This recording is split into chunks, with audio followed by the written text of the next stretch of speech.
we're live. So this, still don't know if this is a good or a bad thing. Where at Jitsi we had this women yelling at us that we are now live. Now I hit the button, and I know there is still some delay, just because it says it's live. Is it live? I'm not sure anymore. But I think it's safe to say by now, after me going on this rant, we should be live, and I want to welcome you all again. Super excited. We're just saying, like, it's crazy how fast this month went by. Of course, this is almost always true. It's crazy how time flies. But I couldn't be more excited to hear what you guys have all been up to. We're missing one, unfortunately, as of now. I just messaged him. I think he was intending to join, so let's hope that nothing bad happened, and maybe we'll see him in a couple of minutes. But in true co-starting fashion, we want to keep it efficient and just hear from you guys. Go round robin maybe here. I figured maybe I'll pick one, which is Catherine is right next to me. So maybe Catherine, we'll start with you. Hear about what you are up to, then have a couple of minutes Q&A, and you can pick the next one to hear from. Perfect. All right. Awesome. I managed to unmute myself again. Harmony content base, no code tool. Yeah, it's interesting because we were just saying before that it's like the challenge of building a no code tool that other people use to build applications in, and then when you adapt it, it still has to run, right? And you can't like break other people's applications. And when we finished off last time, we were basically shifting our beta to like to do a usability testing round. And since last time, we basically like did more usability testing. We gathered the learnings. And we also started the redesign, especially in terms of UX, because technically the product is basically functional in there and everything. We need to improve the UX so that it's easy to use. And we've identified the next steps for next couple of months, basically to implement. And we actually have another hackathon scheduled for next week, Friday, so that we test our assumptions about the learnings throughout implementation as well. And yeah, so actually today I put a new webpage live. We did the general design of who we are has like a bit more like there's an idea to it now. There's actually a design to it, a new branding, new colors. So new webpage went live today. Application design is happening right now. And that's pretty much where we are. So hackathon next Friday and doubling down on the UX for the next couple of months. We are actually doing pilot projects as well, also paid. The way we do this right now, we've done some of them before as well when we had the cohort. And the way we do this with we have very few pilots, and actually whenever we make an update, we make very sure that everything works in the projects and we're not breaking anything. But what you can do if you don't have too many pilots or too many customers on your platform, but it would be a bit challenging if we had hundreds of applications built in Harmony already. There you go. That's awesome. How was your experience with the first or last hackathon? With the usability testing? Not just because you said that you're going to have another hackathon. Well, it went really well. We saw that, the main goal then was to learn how far people get with building without having any help from us as well, like without us guiding them through it or having actual tutorials, just how intuitive is it. And they pretty much experienced the same issues. And then at some point, we also experiment with a handful of people where we then gave them some clues and they got much further just so we identified like, okay, what does it take here? Why is this not clear? Does this solve the problem? And the really helpful part was just that it was very consistent, how people understood the tool or didn't understand the tool, like what they expected was very consistent. Which is good for us because then we have something concrete to implement as well. So I'd say it was very useful, very clear output. Catherine, is anybody paying for it yet? Yeah, there are a couple of people paying for it. Like a few people paying for it. We also have a first MRR since March, and it is May now. Yeah, since March we have the first MRR. Very cool. Very cool. That's awesome. I guess my question for you is, where do you want to be in 6 months? Have you got like an idea? Just really to, I guess, give a view of that trajectory that you're going for. Yeah. Well, in 6 months, we'd like to have a couple more pilot projects, which are also already in the pipeline. And at the end of the 6 months, I would really like it if we can do a beta release. That's like actually then a beta release, and actually get people building themselves, by themselves. That's the goal. And fundraising is going to be a topic as well. Yeah. And what would you say is the biggest challenge for you to overcome to get to that goal? It's really resources. It sounds a bit silly because but we have quite a clear path forward, and there's no real technical challenge anymore. We know the usability. We have also clear tasks of what we need to do in usability, and we are constantly obviously proving that or iterating that with hackathons and usability tests. The only real challenge is resources of just, keeping going, because, we didn't have any funding. We bootstrapped it completely ourselves. But, are you doing this full time or part time? Some members of the team are doing it full time, including me. And some members of the team are working on projects that bring in money. And that is also the challenge, because, if I could put a full team on, then it would be, easy peasy to sit down and do this. Yeah. And this way it's just a little bit more, balance everything. Absolutely. Get working on it, but not too much. Yeah. One final thing. In 6 months' time, it's more of a thought experiment. What would you feel is the thing that you wish you did differently? Like, can you project yourself to being at that point and methodically go back, look at your actions today and reevaluate, actually, I wish I did that differently. I wish I'd prioritized this over that. Is there anything you can think of that comes to mind? Well, there was one thing that we actually, both of me and my co-founder, thought that if we take a specific pilot project, then we are going to regret it in 6 months, because it's going to take up our time and it doesn't pay enough, and it would take our mind off actually just developing the product. And so we turned down the pilot project. Yeah. And so that was the thing where I can see myself that I would have wanted to do this differently. So we did it differently now. But right now, I don't really see anything else, because otherwise I think I would try to do it. Yeah, cool. Thank you. Yeah, thank you. I also had one. You kind of touched on it, on how your company is structured, right? I think you're kind of like you're a product, but you're also an agency of types, or at least taking on customer projects. Like, from your experience, do you think that's a good way to go? Like, is that, like, share a little bit with the world and how that has been for you, that type of vehicle to bootstrap your business, I guess? Yeah, I mean, the agency, me and also my co-founder for Harmony is the same co-founder I had doing the agency with. And we started that 5 years ago. So we didn't, 5 years ago, we didn't know we would do this product, And in retrospect, it's a useful thing, right? If you can make money to also build on your own projects, because you're not completely dependent on someone financing you, especially not if the terms are horrible.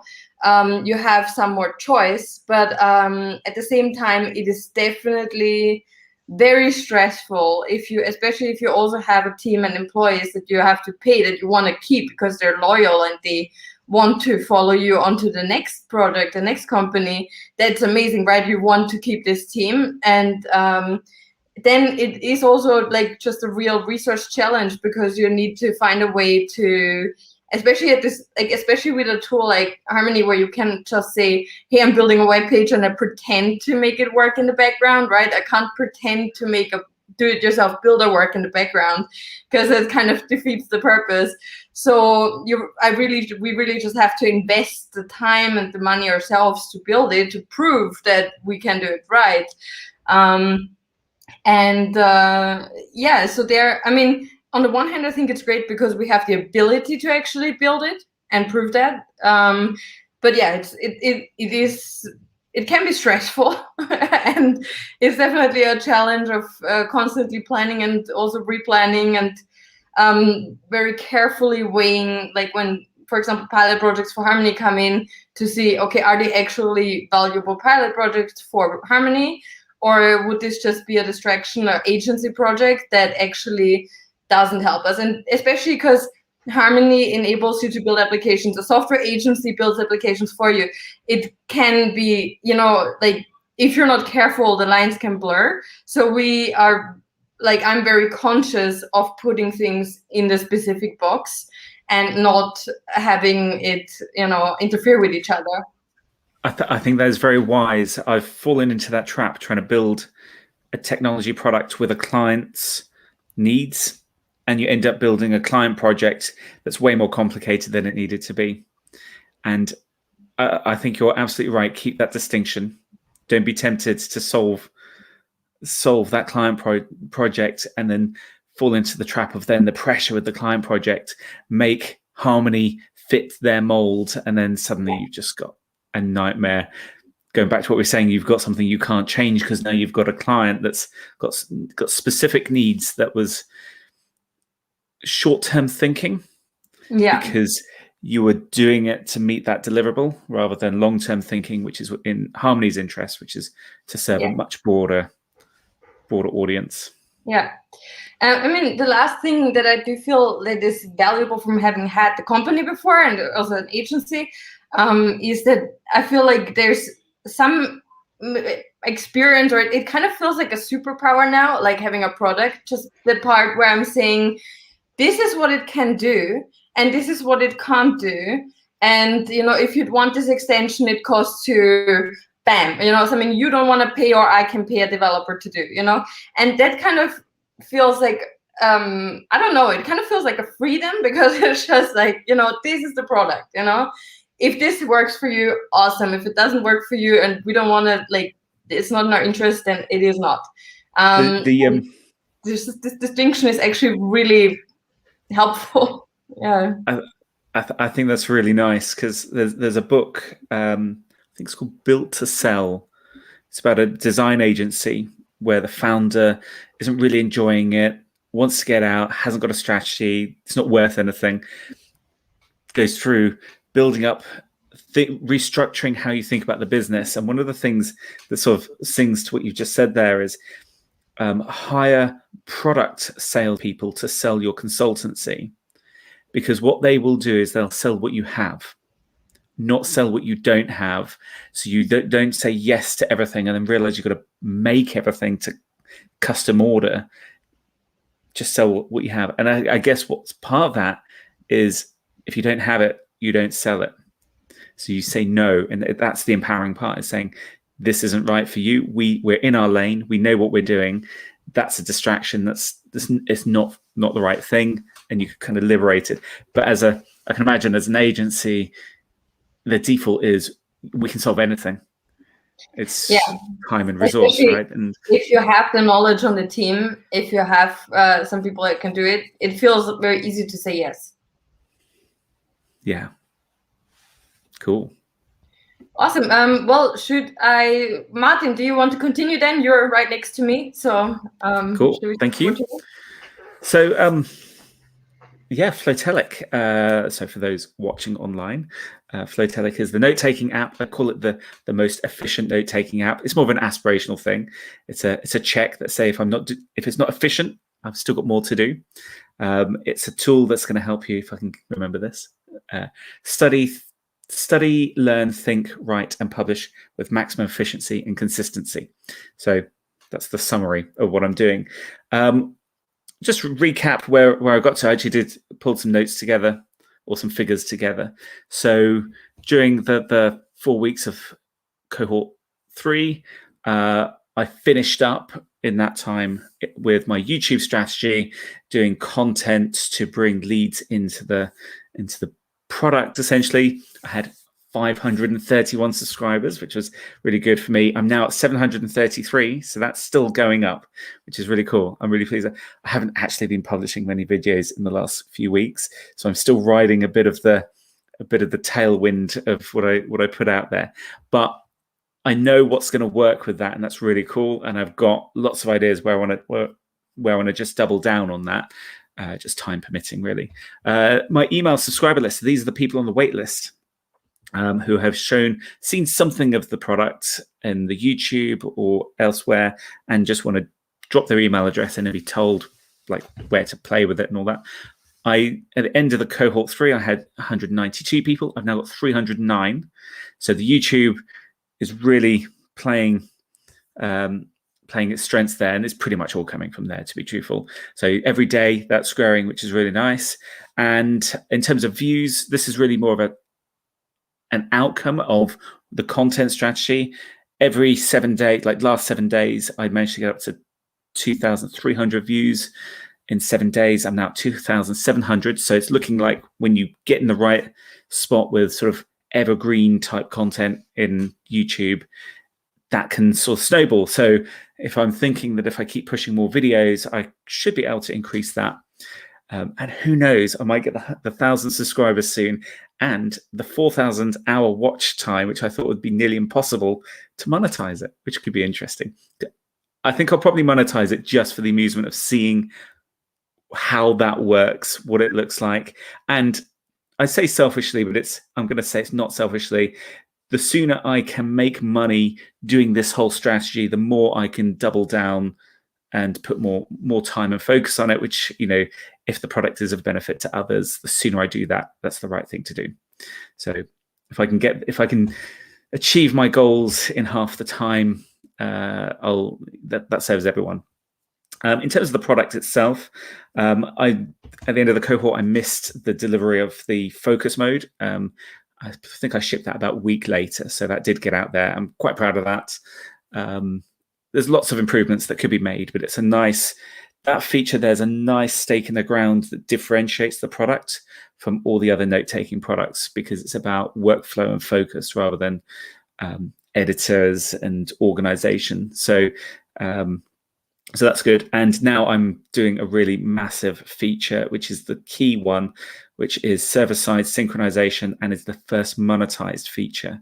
So having a nice client-side app is cool because you're only dealing with one thing. Now I've got to deal with the server-side and the database and all these things and bringing it all together. So it's a little bit more complicated. So it's going to take a little bit more effort to do that. I know what I'm doing, and been looking at payment providers and things like that, and where the EU laws come in with the VAT MOS, which I discovered. I discovered that as long as you're not doing over 10,000 euros in sales into Europe, you don't need to register. You can just charge UK VAT or something and deal with it that way. So that simplifies things for me quite a bit. I can defer all that headache to some other time when I know the product works. So yeah, really my focus is to get monetized. Whether that yields a paying customer or not, that's the hypothesis. If the answer is no, I just double down at the onboarding, the messaging, actually get a homepage together, which probably I should do.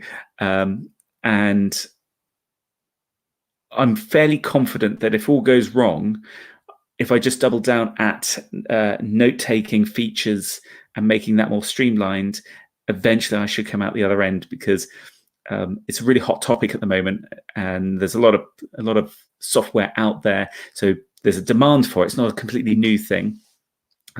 So I'm hoping that will yield a result. If all else fails, I just stick to the YouTube, right? And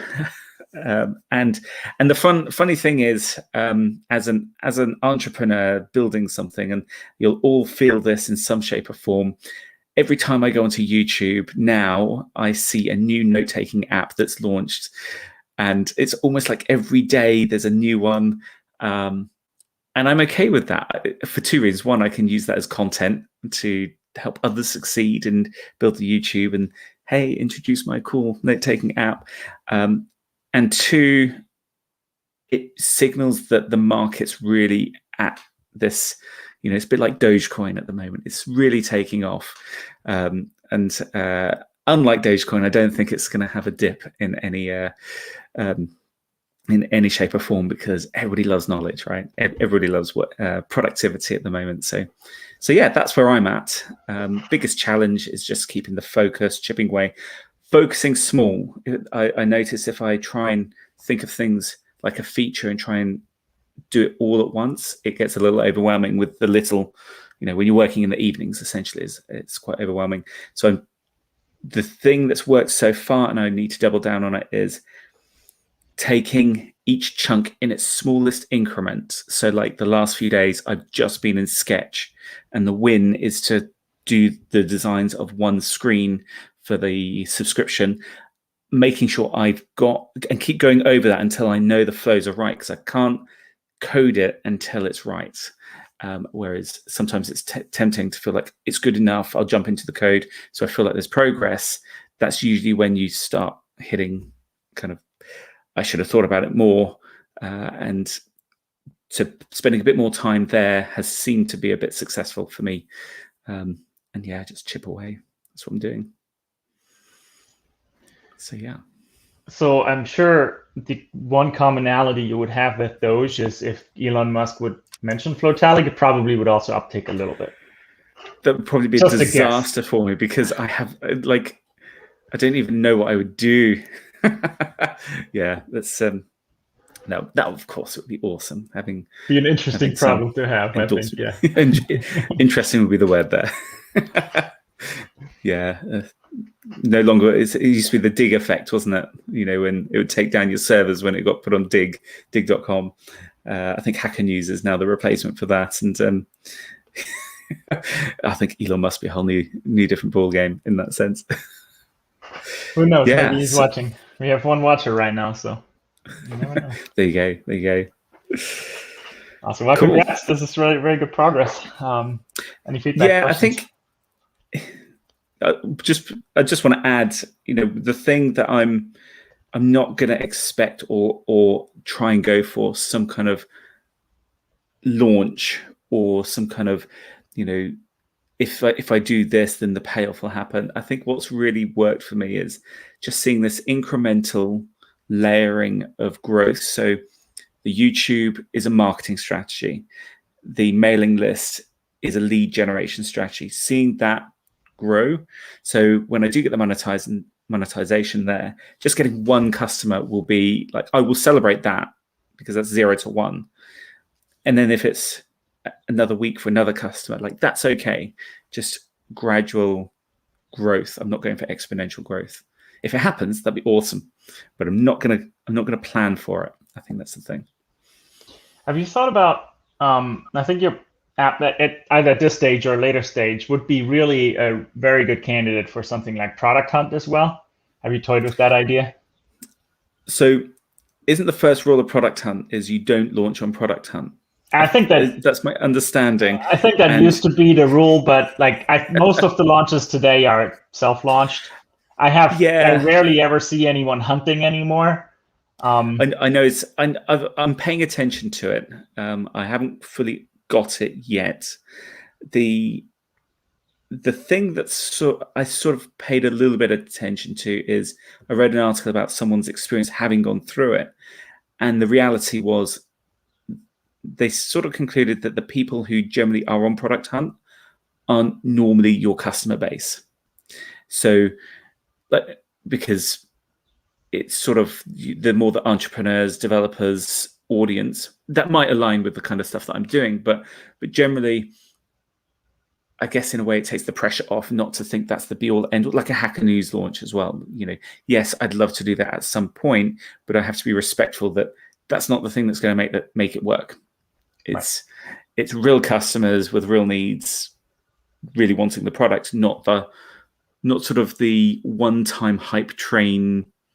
That's one of the things I found, with the YouTube, with the mailing list. And there's probably very little now that I could do individually that could make a dent on the overall of what that's giving me. So you start, your strategy is more passive, it's more strategic rather than going on Reddit, trying to get every sale, everything, every time, work on the machine that funnels it rather than being the machine. I think that's the, but to play to what you're saying, I am paying attention to that product hunt. I probably don't know enough of it. I've got some articles in my Flowtelic backlog to read on this and make notes. So I will do it at some point. I just don't feel like now's the time. I want to get the product built. Fair enough. There's a startup school talk about this where the speaker says you should just always be launching, right? Everything is launch. You're bringing it to more customers. And the idea of doing the big launch where you're sort of, tightening that spring, tightening, and then big release. It's just, it is most of the time a waste of energy. Right. And I think one of the issues of product hunt is people think, well, it's a big launch and then you get a whole bunch of traffic and whatever. Like, I'm not sure I see the good side and either side of that. Right. Either putting all the energy and trying to maximize it by getting the right time of day and being able to line up your hunters, whatever. And then you get a whole bunch of traffic, which to Sven's point, aren't necessarily your tribe. Right. What you really want are the 1,000 true fans. Right. And you probably have found like maybe 50 of them so far somewhere in your list of 700 people who are in your channel. And and that's really the audience that you want to be building, right? And that you want to be satisfying. And you've got a content strategy, which you're doing with that, which is aggressive, but calm, much like yourself. And you've got a product that you can be bringing to them that is about moving the field of personal information management forward. Right. And that, lines up with your content and lines up with, advancing things. It's not going to be something that like 1 million people are going to use. It's way too complicated and way too opinionated. Right. You have a particular way that you are going to advance the field. You're going to find your acolytes. Those acolytes are going to use your product. And that's going to be the way this whole engine turns. And then there's going to be a wider circle around that who are enjoying your, they ask you answer style content, which is basically what you're doing right now with both the video and the newsletter, et cetera. And then the reputation that you get beyond that. And all of that is going to create equity and asset value to you.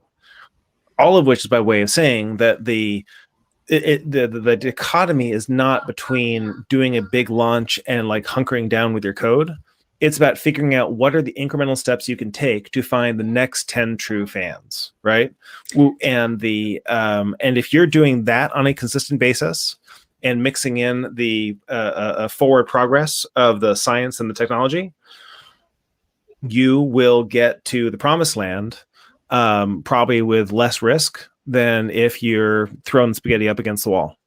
And so I think what you're doing is just the right thing. I really appreciate that. That makes a lot of sense. I like to think of it as slow-moving lava, unstoppable, but it doesn't need to get anywhere very fast. And it's all down to consistency. I like what you say.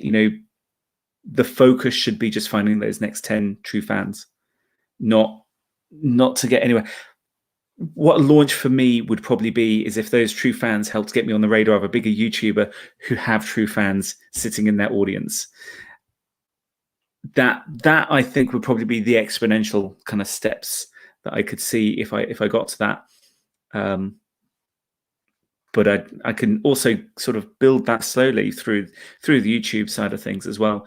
And another thing that sort of, it can be quite overwhelming to think, okay, YouTube, then what about blogging? And then what about these other strategies? And actually, I think it's quite freeing if I just stick to YouTube for now and say, there's a tribe on there. There's a lot of growth and there's a lot to gain. The rest can come later, but if I diversify, I will dilute. And that is too dangerous at the moment when you don't have the resource or the capital to streamline that further. Right. So, I would throw in there that video, I think, is a great medium, but you also showed a really innovative thing just in what we're doing in CoStarting that I thought was fantastic, which is using an existing long form video content and clipping the heck out of it. It is not free, but it's much cheaper to do than creating new content. And applying that to your own content could allow you to be leveraging channels beyond YouTube using the content that you created just the once. And that might be a higher leverage opportunity for you, because I thought it was a great idea. I haven't really seen much of it from you since, but I would say that would be a strategy that has some legs. Takes a while to get through it, but actually, what one of my videos, I just did an ad lib of what I was building. So I wanted to funnel. I've taught you this thing. Let me just share what I'm working on, why I'm doing it, and it's just a complete, stream of consciousness. And I clipped that. That's now on my pinned Twitter profile. I've put music to it, I've color graded it, and I've put subtitles on it. And that really succinctly now says what I'm doing in sort of a marketing style way, which unifies the whole authenticity and all of that. And that was completely accidental. I didn't plan to do that. I just happened to want to talk about in the video. And I thought, actually, that's kind of cool. Clip that out. And now I'd probably, in the absence of a marketing video, I'd be tempted to put that on the homepage when I do actually build the homepage to help sell it. And I've had one person at least say, it's almost like you were talking to me, like you were talking directly to me. This is me, what you've just said. And I think I'll find more true fans in that, as you say, than sort of this trying to market to the masses. At the moment, it's the true fans that are most important. Cool. Right. I shall nominate. I'm going to go in order, so there's no favorites here, but I'm going to nominate Elliot to go next. Great. Hey everybody. Let's see. My update, not super eventful. Elliot, we can barely hear you. It sounds like you're really far away from the microphone or something. Can you hear me if I speak into these? Yes, much better. Oh, that's weird because the audio is coming from my computer, but I guess it's all right. Anyway, we're back. So yeah, small update from me. I guess first I'll mention though that after CoStarting, I jumped right into a public relations education kind of course because I do some work there and I'm looking to expand my knowledge. And something we focused on there was engaging with journalists in public and on Twitter. And I was like, well, this is, a very similar, a similar process as what we were doing. And I looked back at my Twitter feed and it went from, co-starting stuff and engaging with people in this world, and then kind of went into engaging with crypto journalists and media people. So, that was one of my big takeaways was like the power of, building in public or just being in public, I guess. So I'm going to keep challenging myself to do that. But when it comes to Down on a Farm, I have not done anything in public, but I have, just again, sort of expand, talking about the idea to help move it along. I have one farm who is super excited about having everybody or whoever we invite over in October. I pretty much laid out what I would need them to do. They were like, great, that sounds easy, because all I'm asking them to do is have the space and educate people, take people on a tour and let them pick some produce or something like that. I also found one of the other market managers that I know is a designer and accountant. So she is interested in helping me with some organizational stuff and just because my goal is to not only make some money for myself, but to bring some additional revenue to the farm. And yeah, events can be tricky, I think, with time going into it. So I asked her to help just make sure that we stay on budget or have a budget, and what we need to make it happen. So yeah, so people are interested and ready. So the next step for me is to trying. To me, I'd love some feedback. For me, my next step is trying to get some pre-sales of actual tickets, because then that will really validate the plan. And once money is flowing, then that just makes things happen a little bit more. So the thing in October is happening, right? So people can actually sign up for that and buy a ticket to that, can they? So not right now. They cannot actually buy anything, but that's sort of what I think my next step is. Now that I have the farm who said yes, and sort of the my circle who's like, yep, we'll help. Yeah, it was going to be set up that ticketing, and then go and say, before, because I got some really good feedback when I did the customer interviews, and I think I probably could have gotten some sales if I had it ready at that time, but get that ready so that when I talk to somebody, instead of saying, we'll be in touch, but like, here, like we're actually doing sales today to, get us going in the right direction. So that's kind of my thought. Maybe it's, super bootstrapped, but I think for this kind of thing, it might work. Yeah, I think it would. I mean, that's what I would probably do as well, right? You have low overhead. You can probably put this together like a pre-sale. What do you need? You need like a pamphlet or something. If you try to sell it in the same style like you have with your audience at the markets, maybe a website or something like fairly low cost. You can all probably do that with yourself with your designer friend you have. I don't think there is a lot of risk in trying it. The only thing I would say is make sure to actually get a firm commitment from that farm to the extent of some sort of signature on something.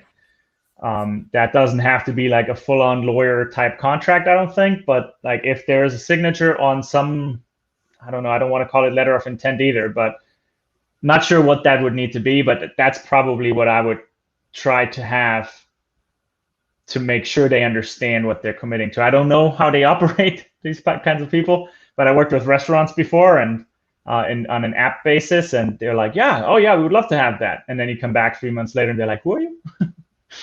Right. I think that's a good point. And I did mention, I was like, I'm going to, because this is one I actually have not visited yet. And I said, I'm going to come out and visit. Like, this is going to be and he was very excited, but also very casual about it. So I think that's the right move to make sure that he knows it's a real thing that we're trying to do.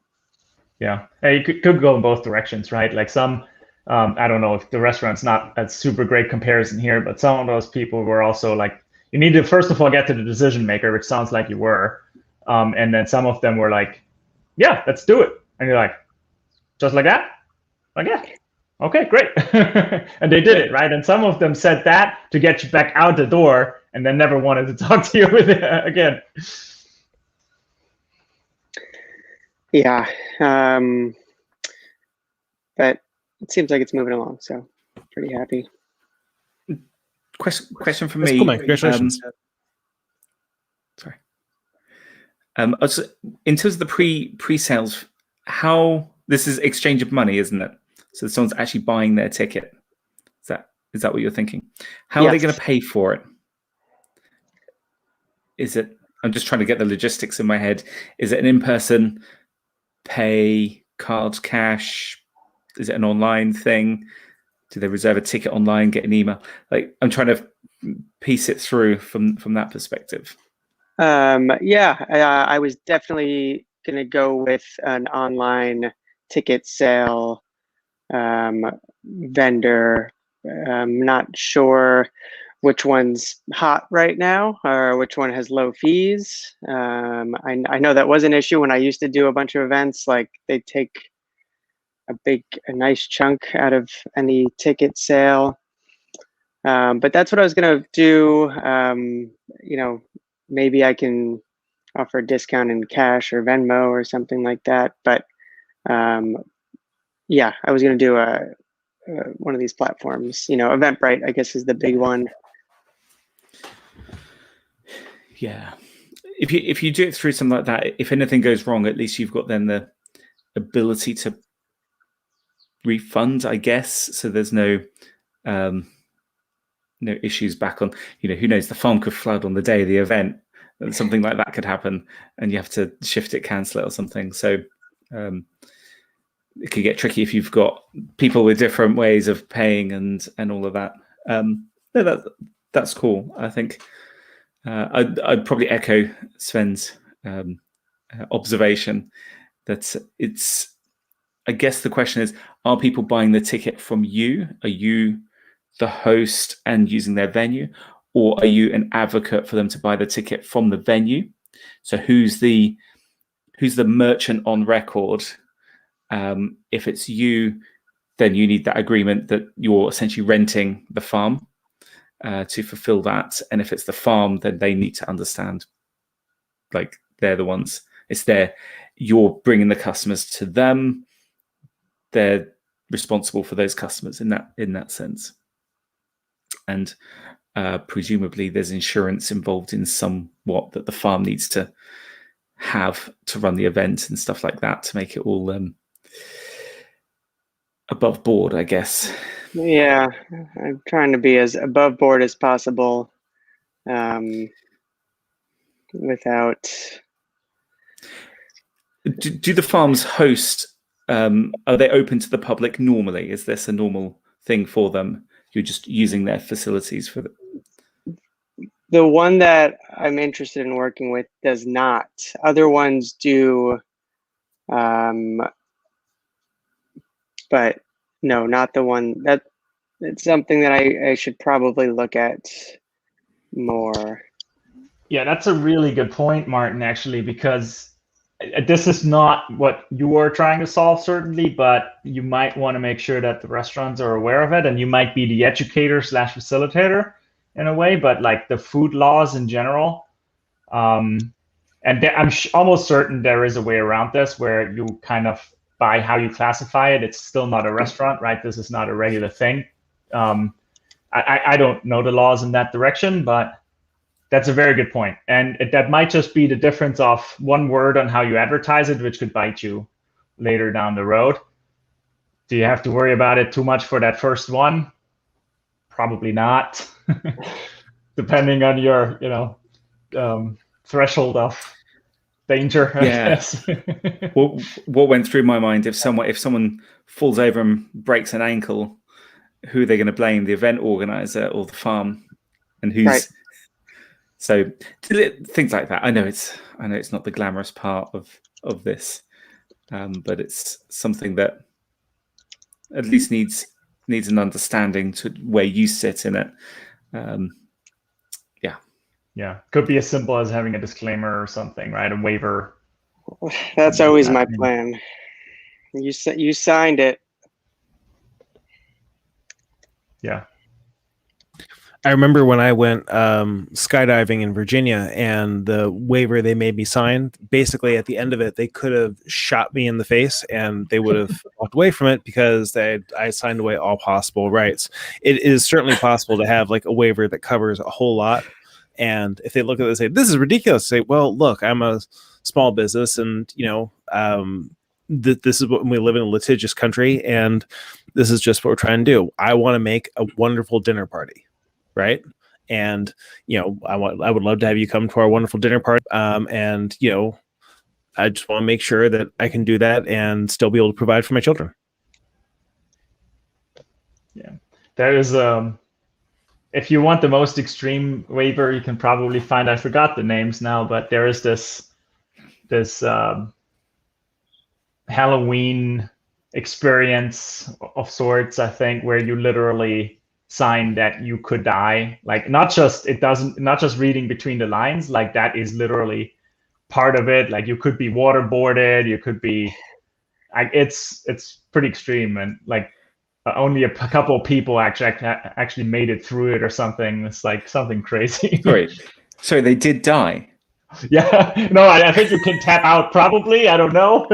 It's certainly not for me. But just to bring this back home for like what might be a little bit more relevant for Elliot. I mean, we sort of talked. There's been some discussion of like various potential areas of risk, but there's a lot to be said for just working with reasonable people, having some reasonable description of what you're planning to do in writing, and that's been emailed around. We talk about getting a signature. You can use like HelloSign or DocuSign or something just to get that done. Doesn't need to be like having to run around and get like direct ink on paper. And then finally, just like using some boilerplate, ridiculous level waiver that you can get off of like, Rocket Lawyer or Nolo or, one of these. It doesn't need to be like, oh, wait, you're saying I need to go hire a lawyer for $3,000 in order to make my $500 item happen.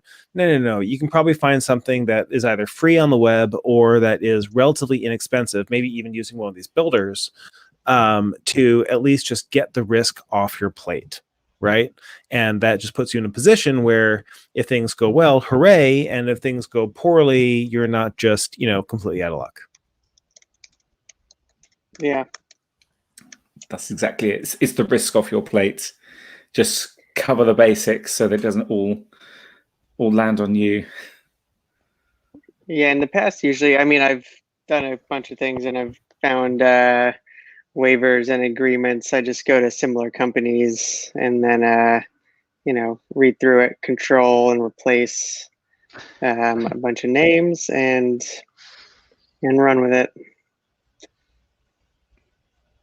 Sincerest form of flattery. Yeah. Awesome. Well, I'm glad you're sticking with it. Of course, you still have COVID working against you for stuff like this, but I'm glad you're kind of proving it. Like one more maybe just idea, like you can still prove that even like the willingness to sign up or pre-buy, right? I think as a next step fairly quickly, even to test your design or your package or whatever you come up with, doing that in public or with your audience you have so far on your email list. And maybe just kind of another indicator before you're ready, until you actually have that waiver and the agreement from the farm ready. I think the next week or two you could start doing that. And just one quick question: is there a minimum amount that you need to sign up for it to go ahead? So it could be like a Groupon type. We need so many people for the event to go ahead, but if we didn't make that for whatever reason, everybody gets a refund who's signed up. And it's a good way for you to then really just focus on getting the sign-ups without having to then bend over backwards just for 2 or 3 people if it didn't work for whatever reason. Yeah, that's awesome. I'm going to work on that because that just gives a good achievable goal and will prevent me from wasting time. Yeah, the money you'll make out of it needs a certain threshold. Anything lower than that, it's not really worth the farm. It's not worth yourself. Have an escape hatch. Awesome. Although there is something to be said, though, even if at all economically viable, try to push through with even 2 or 3, because you can probably learn a ton from that too. But True. Yeah, I guess it comes down from a learning point of view. Sense. Yeah. Awesome. Okay, so who are you gonna pick next? We won't know. I will send it to Ray. Hey, crew. Yeah. So in the course of the last month, well, what I was doing in the month was gathering customer discovery interviews, right? Much like Catherine was doing some usability interviews towards the end of your process there. I was spending the whole 4 weeks thinking it would take me 4 weeks just to get a few customer discovery calls with users, productivity experts, marketing experts, basically anybody who I could talk to find out how it was they were working, how they were thinking about notifications, try to take a broader view than the very narrow use case that I had for what I was then calling phone to email. In the cohort was great, right? It got me to talk to a bunch of users. My target was 5. I wound up talking to 9 by the end of the cohort. I've talked to another at least 8 or 9 since, which has been tremendously helpful. And a few themes emerged. One was that deep work was too deep a place to go, was too specific. Really, the problem people had was not the, hey, I'm trying to focus for 2 hours and I'm getting bothered. It's, I am being bothered all day long by, these salesmen who are calling me, and often robots that are calling. And sure, I can look down at my phone, I don't recognize the number, and I swipe it away, but I've been interrupted, right? I'm taking out a flow. And that basically is the nature of the problem as I heard it repeatedly told to me. And making that stop, I think, becomes the problem to solve. The other thing that came out was that, when I was describing what we're doing, I kept on stumbling over the language, right? I said, hey, phone to email, you get phone to email, you get a number, and then you can give that to people, and then they're going to do their thing. And there was just too much transition to it, right? And people heard it was a phone, and they asked, well, is this like dial pads? Is this like Google Voice? How does this compare? And I finally got, and this is one of the great things about talking to customers, one of them just solved my problem for me. I said, no, this isn't a phone. It's just a number. Like, but it's just no, wait, you're right. And that became the basis for deciding what I need to do is change the name of the product. Instead of being phone to email, which describes mechanically how it works, I changed it to shield number. It's a number you hand out. That's what it is. And it is protecting you from that unwanted salesperson. And that's its job. Put those two things together. And I don't know if it's a perfect name, but it's much better than what I had. And it now links very nicely with a marketing story. That is, your problem is that you are exposed, right, to these salespeople. You're exposed because they're calling you. You don't like that you're exposed because the calls bother you. The job is, this is a number. You're going to give out this number, not your cell number, right? Your cell number goes to your friends and your family. This goes to everybody else. And as that number percolates into the system, you'll get fewer and fewer and down to 0 inbound robocalls or sales calls. And in the event that they decide they're going to call you back or that they have something important to say, you'll still get a digest, right? With what they had to say a day at the end of the day or end of the week, depending on whether you're using it for a personal use case, which case you probably don't care to the end of the week, or a business use case where you're trying to return your calls by the close of business. And that's it. It's just so much clearer now, right? I'm not stumbling over the language. Nobody's confusing it with like a dial pad or phone.com or anything else. It just works. And now, and I'm finding that and the other thing CoStarting has taught me is to go talk to people. So one of the things I'm doing, I'll probably be doing in a couple hours, is I've been going to the startup school co-working sessions that they do 3 times a week, and it's 3 hours, and you can meet all sorts of interesting people. And one of the things I do is I will repeatedly try out my pitch and talk about what I'm doing and evolve that based on those lessons. And based on that live feedback that I'm able to get back, make it better, make it smarter, and try to find my next couple true fans, right? And I'm doing that in a couple of other venues and communities as well. And I'm using community marketing as my approach, not trying to create my own community, but by going into smaller, calmer communities, people who care about productivity. First, go in, serve, right? Talk to people about their problems, help them out with their problems. When they're asking what I do, share what it is, what I'm doing. And then the credibility, right, of the software and of the package comes from the fact that I've already been helpful, what it is they associate with me. The marketing message itself is now clear enough they're not stumbling over that. And that allows me to grow in a more consistent way, right? That also doesn't require big capital to make happen. So I'm now on this growth trajectory through understanding the customer and being out there talking to the customer on a more consistent basis, both on a live basis using some of these video channels. And as some of you may or may not have seen from me, the other habit that CoStarting got me into is daily tweeting. Where I'm definitely not daily tweeting. I am queuing them up in Buffer. But that just makes sure content is going out all the time. And I'm finding that, talking smart about productivity or about entrepreneurship is allowing me to speak to the tribe in a better way, is getting me engagement that's far smarter than just building in public. Right? What I'm doing is serving in public, talking to the audience about what they care about. And then making sure I'm doing that on a consistent basis. And all of this seems to be creating a bit of a flywheel that is so slowly starting to turn. All right, that's my update.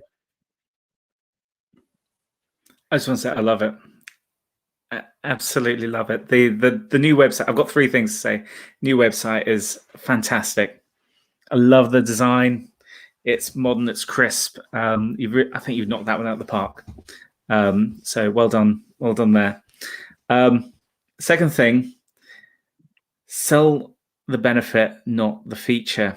And I think that's the epiphany you've just had. When you said it, phone to email is the feature. Number shield is the benefit. It's shielding your number. So that seeing that click into place, I think that's really nice. It makes so much more sense. Actually, there's 2 other things. Content strategy. You've actually touched on something now that actually opens up the area. It's privacy. So you can write blog posts of how to install ad blockers, how to navigate the GDPR cookie, get your GDPR, whatever those things are. It's all about privacy. It links to productivity as well, because the lack of privacy shows that your details are exposed, which is what you're saying, which breaks it's intruding into your productivity. So there is a link. Do some articles around how to check using have I been pawned, to check whether your account details have been compromised. So when you say to serve, part of that is helping people know what tools are out there so that they can protect themselves. And my last thought is you need to absolutely robocall spam everyone with the message, it looks like you need a tool that can stop spam calls. Be the villain. Okay. That's all I got. But yeah, it's really good. Really good. That's cool, man. Any other thoughts or advice? I'm hungry for the wisdom of the group. If anybody has anything that can be put into work here. Just a question from my side. You asked a question earlier yourself. Do you have any sales yet? Yeah, I do. I've got half a dozen users at this point. Interestingly, 2 of them have multiple numbers. So there is definitely an approach here of being able to get expansion revenue through people signing up for multiple numbers that they can give in different circumstances. There's a service called privacy.com, speaking of what you were just talking about, Martin, which does limited use credit cards, right? That you can just sort of instant issue. And I've actually found to be very helpful for the advertising stuff. But I'm sort of wondering whether people are using this to say, I'm going to give this number to this party, this number to this party, and see who's going to call me on what. Which then also allows the really junky one versus the one that, hey, needs to come to me for support or what have you.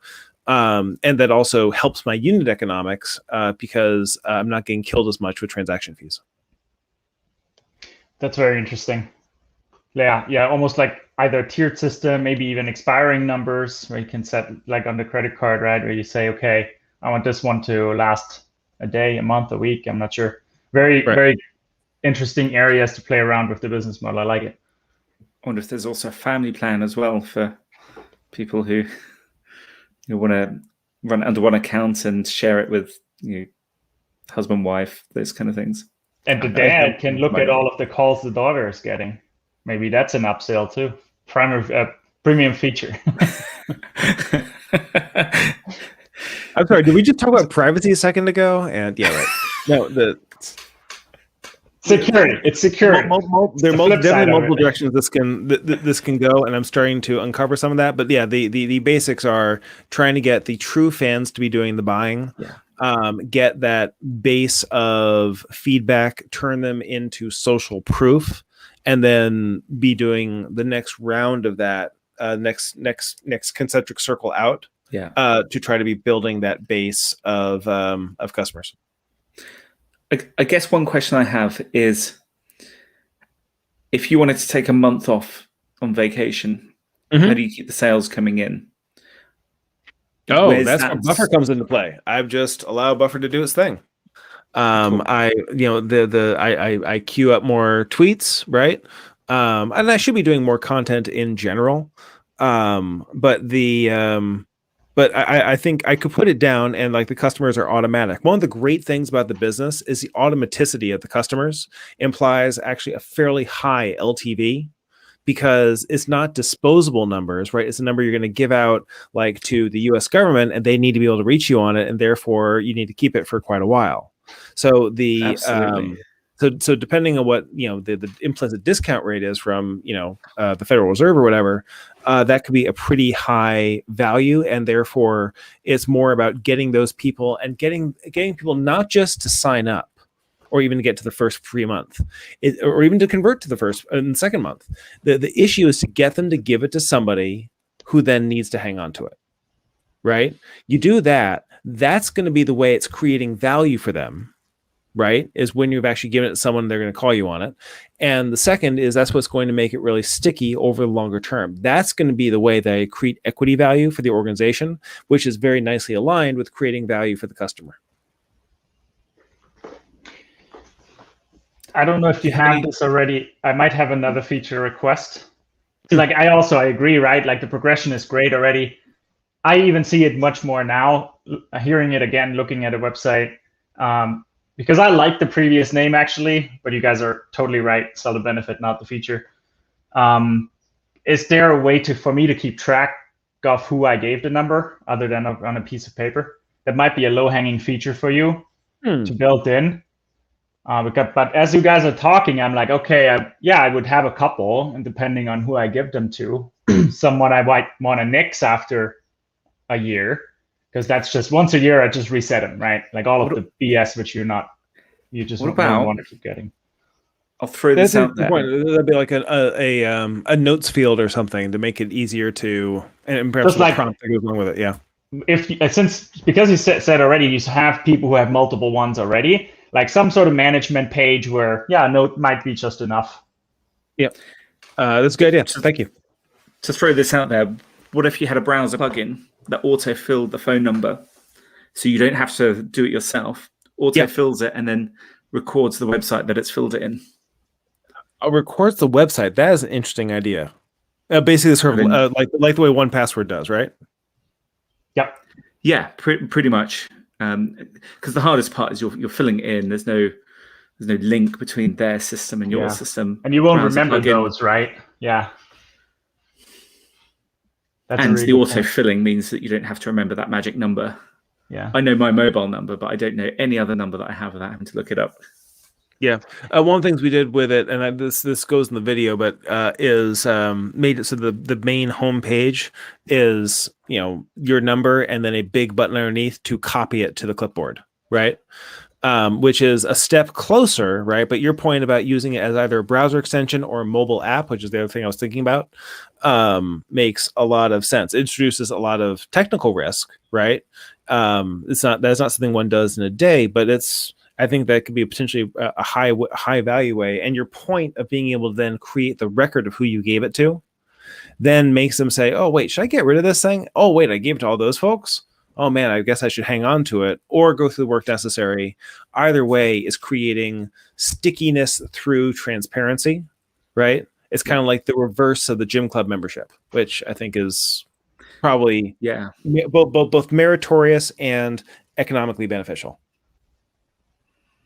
That's it. And you're absolutely right. That's how you build the long-term value, because you now have a fear of loss. You've got this number out there. Right. You don't want to get rid of it. Yeah. And right. Maybe they gave it to some jerks who are going to call you who are giving it salespeople, but it's still your bank, and your bank needs to be able to reach you at some point. Yeah. But then there might be a feature where every 12 months you just want to recycle your number and start new. Yeah. Sure. Right. Flush them out. Yeah, exactly. And if you for the $10 version, I get 3 numbers automatically, and your marketing is already telling me how to do this best, right? Use one for the BS, use one for the government, and use one for everything in between, maybe. And on the flip side of the notes field, this may be version 3 or 4, I'm not sure. Yeah. And I don't know if this is possible, but if you can have an analytics page for me, other than actually reading the emails or going back through them, like where I actually see who has been calling on a number when I make the decision on if I want to get rid of that one after a year. Yeah, the data's all there. Why not just show that as a badge? That's a good idea. Another feature request. Sure. When you send the email with the transcript, have a this was junk, this was not junk, or something along those, so you can record which uses of that number were valid and record how many spam calls that you've protected for them. Yeah, got it. Yeah, and then we're already using a robocall identifier, so that's a great idea. I should just be making that split in that same. There you go. Same recording. Yeah. Yeah, you put that in the title, right, in the subject right away. Just like my phone, if I don't have your number, right now it starts to say more and more, most likely spam. And the next iteration for me is to not even open the email, right? Just gone. I definitely tried it though with people being able to disagree with your judgment. Like whether you qualify as spam or not spam. Because I just remember, like the early days of Spotify when they did recommendations and it was really bad. But, they kept collecting data and at some point it got really good. But then, even if you don't do machine learning yet or something, but you have data, right? And you can use that later on. Yep. No, absolutely. Being able to collect the information back from the user creates a corpus of useful data points. And I should be taking advantage of that. That's a great point. Then eventually you can put a machine learning on all the transcripts that you've collected and then predict whether you've got an algorithm that can match what the customer said and then sell that as a feature. Right. Like many machine learning tactics that require that will presume quite a lot of data. But yeah, no, you're totally right. I should be collecting it early, be able to feed that back to them, be able to use it for visualization, be able to use it for representation, eventually being able to use that for, more implicit analysis, more statistical analysis like that itself. No, you all are totally right. That is where the next generation of value goes, and that's how the flywheel turns faster. Very cool. Very cool. So all doubts are now eliminated that this is just a gimmick. I think the potential is absolutely clear, right? I mean, where it's not just if you're bothered or if you're deep work. I love that progression, by the way. That's really good. Because even for myself, it's like, deep work, sometimes. But for that, I'm not going to pay for a number, kind of, right? But now you see, okay, well, this is actually affecting my life, right? Like this will help me just be a bit calmer in my life, kind of thing. I mean, to be honest, this is where I would use it. I do pay for a virtual number. I don't actually use it anymore because I keep having to top up credit on it. And I've got a Skype number as well. But that's the number I put on my website or my email footer. And actually, because I don't believe you support the UK, so I probably would actually consider it. Have a virtual number, just stick it on the footer of my website, and email footer, and then right when people call me, they leave a voicemail and it comes straight into my inbox. I mean, saves me the hassle of having random people phoning me, which they do. Yes, I do get people looking up my business and then asking questions about who the energy supplier is, and it's like I don't pay it because I'm in a managed office, so it happens. Yeah. And that information is out there somewhere, and that is my Skype number, so I know that it's what I've published that's joined that up. So it'd be nice to not have the phone call and just get it straight as an email, and I'll let Google deal with the spam. Yeah. Yeah, This has been great. Cool. I really appreciate the insight. I'm just glad to hear about y'all's progress. Yeah, this is very good. Awesome, guys. Like, everyone is making great progress, I think. We're assuming Connor is making great progress as well. Again, hopefully nothing happened. If you're watching this corner, send us a Slack message. We still want to know what's up, or tweet or something like that. Let us know. I think you are actually somewhat active on Twitter. I did see something every now and then. But fantastic. Just like last month, the question, do you guys want another check-in in a month, in a quarter, in half a year? We had the 6 months question earlier. Because I love it. I just love hearing the updates, and I will always be open to having others, but I don't want to force them on you either. What do you guys think? I'd love another update. I also don't really mind in which time span, month, quarter.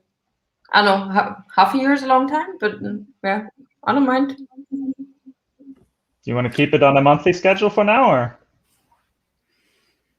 I think more time than a month, but I'd still like to do it. I like hearing about these projects.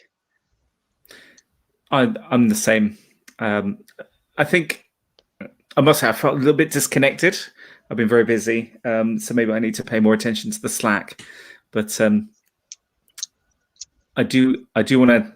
I really enjoy this. I think we've got a really good group here, and I don't want to lose that. But 4 weeks went really quickly.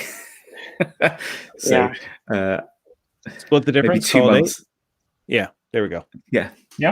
All right, excellent. I'll put it on the calendars, and I'll talk to you guys in 8 weeks. Excellent. Keep it up. Wonderful. Good luck, everyone. Love it. Great. See you guys. Thank you. Hi, everybody. Bye. Bye.